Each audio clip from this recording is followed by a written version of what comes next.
Hello and welcome back, my friends. Today I'm going to share with you a piece of information that's going to help keep you on track in the garden so that you can stay ahead of the game and continue to accomplish the goals that you've set for yourself. Hopefully one of them being planting and growing more abundance in your very own yard. With the changing of seasons, scheduling is so very important, and that's the downfall of so many gardeners. And for that reason, I want to suggest that y'all pick up one of these quick reference guides that'll help you to figure out exactly what to plant and when to plant it, regardless of where you're located. So this garden planner here by 𝗙𝗃𝗿𝗄𝗏 is a great one, and it's only a few bucks. What's so wonderful about it is it has both a spring calendar for you to plant by, as well as a fall calendar. Fall's coming up. Now's the time to get your seeds on hand, get your plot planned out, and begin planting some seeds if you're starting indoors. And all you do to figure out what to plant and when to plant it is you slide this insert card along, and the red line here for the fall calendar, you want to line up with your first fall frost date. So let's pretend your first fall frost date is November 29th.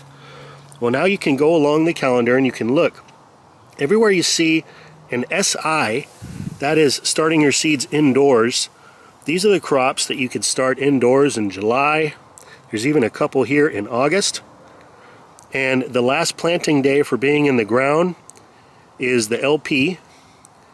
And so on this particular chart, you could start in mid-July your tomatoes indoors. You want them in the ground by August 2nd. And next we've got peppers. Again, you could be starting those indoors in July if it's too hot to get your seeds started outdoors right now.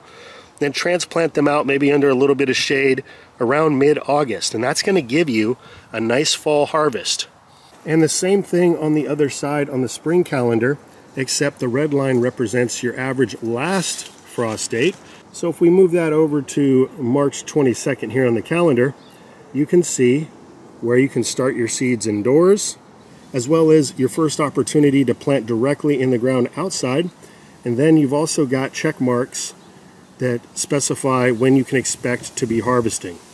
Anyway, my friends, something like this is a valuable resource, a great tool to include in your gardening toolbox. Also makes a great gift, by the way. So if you've got a gardener in your life that you think could benefit from something like this, for just a few bucks, you can get them on task and keep them on target. So with that, I want to thank you all for watching. Check the links down below if you're interested in picking up one of these cards.